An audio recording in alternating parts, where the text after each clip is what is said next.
지금 이 영상은 바쁜 여러분 붙잡고 지식 설명하는 영상 아닙니다. 강의하는 영상 아닙니다. 이 영상은요. 21학년도 6월 평가원부터 26학년도 9월 평가원까지 평가원 제시문 중에서 요거 선지 나오면 킬러 될 것 같다 라고 하는 부분 확인하는 영상입니다. 그래서 확인만 시켜드리도록 하겠습니다. 자, 그러면은 교정정의 제시문에 있는 킬러 가능한 선지들을 확인해 보도록 하겠습니다. 자, 우선은 베카리아 얘기인데요. 자, 베카리아 한번 봅시다.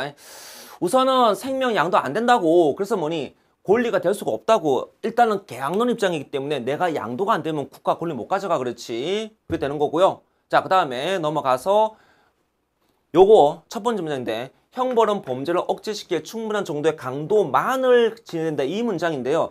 요 문장이 사설에 한번 나온 적이 있어요. 나온 적이 있는데, 그때 여러분 선배들이 뭐라 했냐면은 강도뿐만 아니라 지속성도 고려되지 않느냐라고 해가지고 이제 이 문장을 틀렸다고 판단했습니다.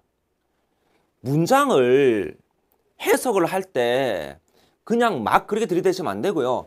억제하기에 충분한 정도의 강도만, 이게 지속성 필요 없다는 얘기가 아니고, 그래서 이 문장입니다. 이 문장의 의미는 이제 이런 의미야, 얘들아. 강도가 0, 1, 2, 3, 4가 있으면 2부터 2 이상부터 억제 효과가 가능해. 2 이상부터 억제가 될 수가 있어. 그럼 뭐니? 2만 주면 된다고. 그 이상 주지 말라고.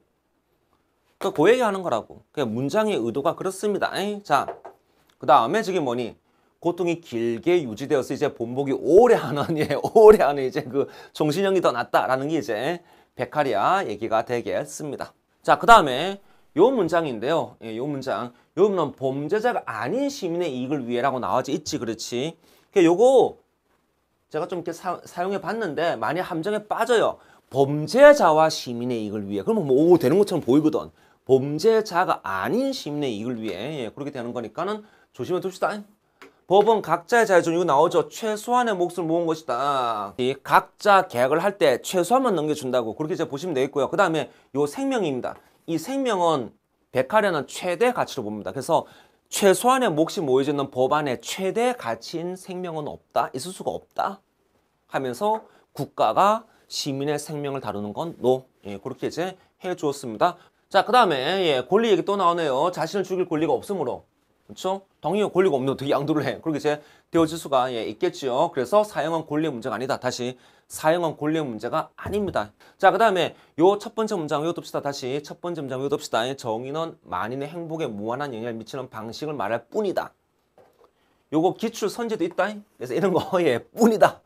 만이다 이런 거 나올 때 좀 부들부들 떤단 말이었지. 자, 확인 잘 하시고요. 그 다음에 일반 의사, 다시 일반 의지랑 일반 의사 좀 구분 좀 해주시길 바라겠습니다. 그 다음에 방금 앞에서 했죠? 최소한만 모았다. 다시 최소한만 넘겨주었다. 그래서 그렇게 최소한만 모인 게 법이다 라고 보시면 되겠습니다. 자, 그게 베카리아 얘기였어요. 자, 그 다음에 칸트 봅시다. 형벌은 범죄자나 시민사회의 선을 촉진하기 위한 수단을 가지 말라고. 요 문장 확인해 두시고요.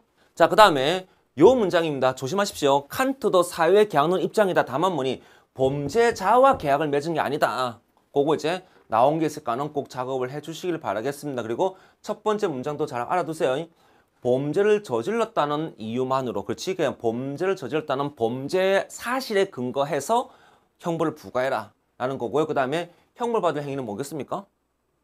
범죄? 그렇지? 그냥 범죄 행위를 의혹했으니까는 범죄를 저질렀다는 그 팩트에만 집중해라. 그게 이제 칸트 내용입니다. 자, 그 다음에 요거는 어차피 그놈이나 그래서 다 죽여가 되어지고요. 그 다음에 공적 정의에서 뭡니까? 살인에 대응되는 건 사형이다. 됐죠?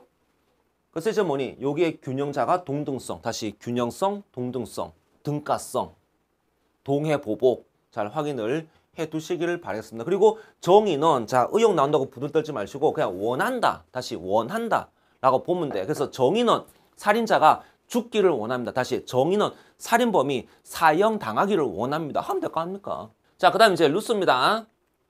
우선 이제 요건데, 여기 뭐 법에 복종하는 시민들이 법의 제정자가 되어야 할 때, 그러니까 루스 하면 보통 우리가 직접 민주주의라고 아마 외울 거야. 그럼 이제 그거 이용해 먹으면 돼. 그런데 하나 조심될 거. 루스에서는 법의 제정자가 입법자가 아니야. 그래서 이제 루스입니다. 루스가 아주 특이하게도 입법자는 법을 제정하는 애가 아니라 법률을 기초하는 애, 이제 그런 의미가 있을 거니까 이제 요건 이제 굉장히 조심해 두시기를 바라겠습니다. 자, 요거는 뭐 개념 강의할 때 다들 했을 거예요. 기출이기 때문에. 자, 넘어간다. 법은 1번 의제에서 행사됩니다. 법은 1번 의제 행위에 속합니다. 잘 확인해 두시고. 그렇죠? 예. 자, 그 다음에 의지와 대상의 보편성은 너무 구분하지 마시고요. 일반적으로 두루두루 쓸 수 있게끔 그렇게 법을 만든다. 그렇게 이제 보시고 넘어가시기를 바라겠습니다. 자, 그 다음에 법을 제정하는 행위는 1번 의제 행사다. 계속 나오지 않습니까? 그렇죠? 예, 집중해 주세요. 잘 확인해 두시고. 자, 그 다음에 1번 의지입니다. 공동의 이익을 지향하는 게 1번 의지랍니다. 1번 의지 정의가 나오네. 예, 그리고 뭐 요 내용이나 비슷한 내용이 지금 두 번째 수능에서 나오고 있는 중입니다. 확인 작업 해 두시기를 바라겠습니다. 자, 살인자는 국가의 적, 구성원이 아닌 조국과 전쟁을 벌이는 자라고 이제 규정을 해놓고 있네요. 예, 확인 작업 하시면 되겠습니다. 그래서 이런 선지들은 어쨌든 간에 눈팅을 해두시면 좋지 않을까 싶습니다. 자, 다들 마음이 급하겠지만 조금만 진정하시고요. 좀 더 생윤에 집중하셔가지고 우리 열공지공 대박 한번 나봅시다.